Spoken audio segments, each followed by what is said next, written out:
안녕하세요. 세무TV 세무절세왕 쌤입니다. 전국에 창업을 꿈꾸시는 예비사장님들께서 아주 많으실 겁니다.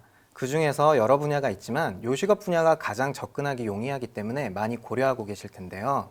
네, 오늘은 식당 또는 프랜차이즈 창업을 준비하고 계시는 사장님들에게 필요한 기초 세무 정보와 절세 방법에 대해서 알아보겠습니다. 세무장부의 세무주치 두 분을 모셨습니다. 구독자 여러분께 인사 부탁드립니다.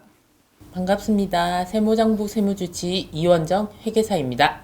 네, 안녕하세요. 세무주치 홍석원 세무사입니다. 와, 가장 먼저 요식업을 하시는 개인 사업자분들, 사장님들께서 꼭 아셔야 될 세금 종류가 있다면 어떤 것들이 있을까요? 네, 개인 사업자 사장님들이 신경 쓰셔야 될 세금의 종류는 세 가지가 있는데요. 첫 번째는 부가가치세가 있습니다. 제가 국밥집을 한다고 생각을 하면요. 재료를 100원에 사와서 200원에 국밥을 팔게 되면 그만큼 부가가치가 발생하는데 거기에 대해서 10% 부가가치를 네. 내는 겁니다. 네. 두 번째는 소득세가 있는데요. 국밥집을 운영하면서 1년간 벌어들인 매출액에 대해서 식자재 비용, 임대료, 월세 등 모든 비용을 차감하고 남은 이익에 대해서 종합소득세를 신고 납부하게 됩니다. 네.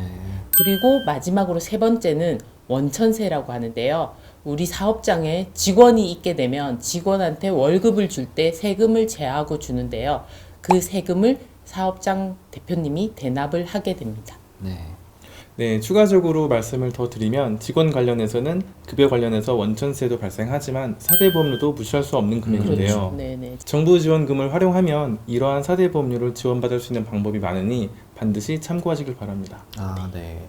그 발생한 매출과 소득에 대해서 내는 부가가치세, 그리고 종합소득세, 그리고 직원 관련해서 내는 원천세, 사대보험료 이렇게 크게 네 가지가 있다고 기억하시면 좋겠네요. 네. 네. 그 이제 막 창업을 시작하시는 사장님들께서는 아무래도 매출보다 매입이 더 많으실 거예요. 네, 이런 경우 사장님들께서 활용하실 수 있는 절세 팁 좀 알려주시겠어요?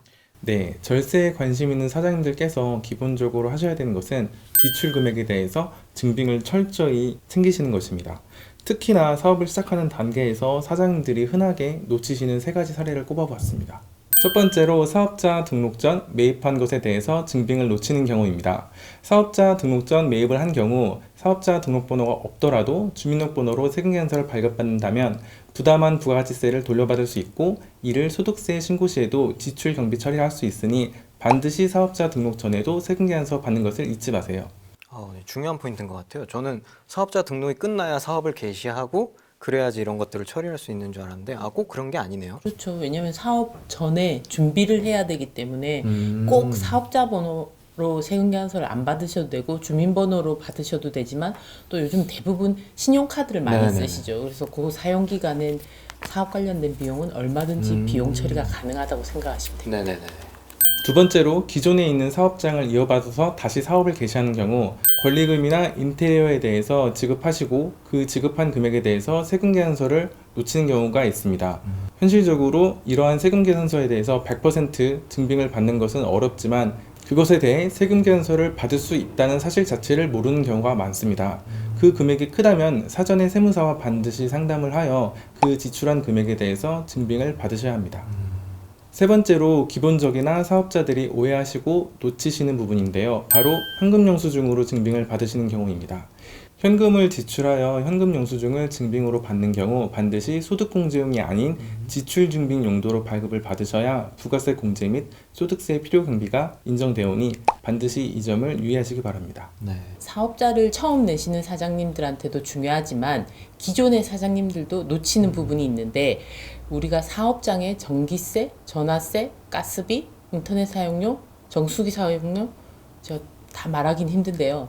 핸드폰 비용, 대표님의 핸드폰 비용까지 사업자용으로 바꾸셔야 됩니다. 그렇게 되면 사업자용으로 전자세금계산서가 날라오기 때문에 거기에 부가세를 공제받으시고 소득세 때 비용 처리를 받으실 수가 있죠.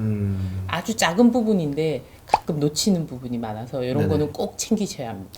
매장을 운영하면서 당연히 지출돼야 되는 돈으로 저도 생각을 했어요. 근데 증빙 자료만 적절하게 잘 챙겨도 돌려받을 수 있는 금액이 상당하네요. 그럼요. 내 증빙은 내가 챙겨야지 아무도 안 챙겨줄 네. 텐데. 네, 그 저희가 오늘 다루고 있는 게 요식업 분야잖아요.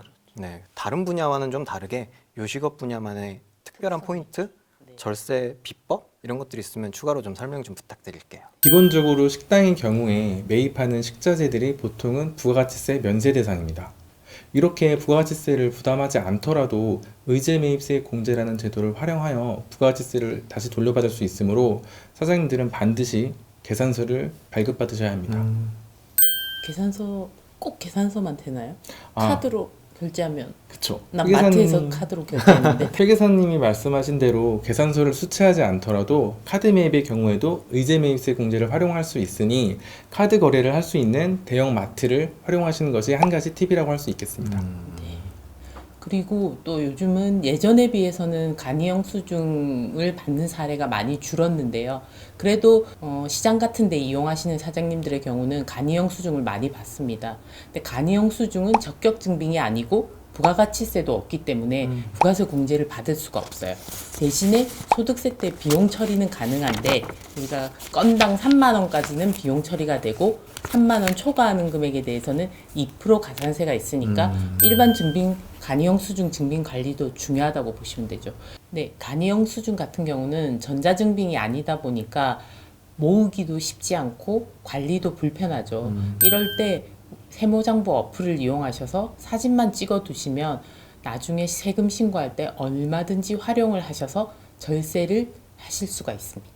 어떤 식으로 저장을 해놓으면 되나요? 그냥 사진 셀카 찍으시듯이 네. 간단하게 이렇게 네네. 찍으시면 그게 자동 저장이 돼요. 네. 이거를 꼭 세무주치의한테 뭐 전송하고 이러실 필요도 없이 전자증빙으로 자동으로 보관이 된다고 보시면 되죠. 자동으로 세무사님하고 이렇게 전송이 돼서 공유가 네, 가능한가요? 네, 맞습니다. 그러한 증빙들은 얼마 동안 보관이 되는 건가요? 증빙 같은 경우는 저희가 5년간 세무조사가 가능하기 때문에 5년간 보관해야 되는 의무가 있습니다. 그래서 우리 세무장부 어플에서도 증빙은 5년간 보관이 원칙이라고 보시면 됩니다. 세무장부 통해서 증빙 관리를 하시면은 본업에만 집중하시면 되겠네요. 그렇죠. 아무래도 사장님들이 비용 지출하는 것 중에서 인건비가 가장 높은 비중을 차지할 것 같아요. 제가 아는 분 중에서는 인건비를 아끼기 위해서 자녀분들이 와서 일하는 경우도 있고 뭐 진짜 바쁠 때는 가족분들이 총 출동해가지고 일을 도와주시기도 하는데 이런 경우는 인건비 처리를 어떻게 해야 될까요? 네, 인건비로 지출되는 금액을 비용 처리하기 위해서는 반드시 사전에 세무서에 신고가 되어야 합니다. 매월 해야 하는 인건비 신고를 놓치는 경우에는 가산세를 추가로 부담할 수 있으니 미리미리 사전에 세무서에 신고를 하셔야 됩니다. 이러한 신고를 위해 잠깐 고용하는 파트타임 알바의 경우에도 반드시 이름과 주민등록번호 등 인적사항을 받아두셔야 합니다. 특히 자녀 등 특수관계자를 고용하는 경우에는 인건비 신고와 함께 반드시 자녀 명의 계좌에 급여 이체를 하여 금융증빙을 만들어 놓으셔야 합니다. 또한 실질에 맞게 비과세 항목을 설정해 놓는다면 발생하는 사대보험료를 줄일 수 있으므로 고용을 하시고자 하는 계획이 있는 경우 반드시 사전에 세무사와 상담을 하여 비과세 항목을 설정해 두시기 바랍니다. 네, 지금까지 요식업 창업을 준비하시는 사장님들께 꼭 필요한 세무 관련 정보와 절세 팁에 대해서 알아봤습니다. 절세는 증빙을 잘 모으는 습관이라는 점 꼭 기억하시고요. 추가로 궁금한 점은 하단에 댓글로 남겨주시길 바랍니다. 세무장부에서는 전국 소상공인 사장님들을 위해서 절세 컨설팅을 제공하고 있습니다. 이 컨설팅의 경우 무료로 진행되고 있으니까 부담 없이 신청해 주시면 되고요. 하단에 설명란에 있는 링크를 통해서 신청 부탁드립니다. 해당 신청은 조기에 마감될 수 있으니 이 점 꼭 유의 부탁드리고요. 세무장부에서는 항상 소상공인 사장님들의 절세와 성공을 지원합니다. 구독, 좋아요.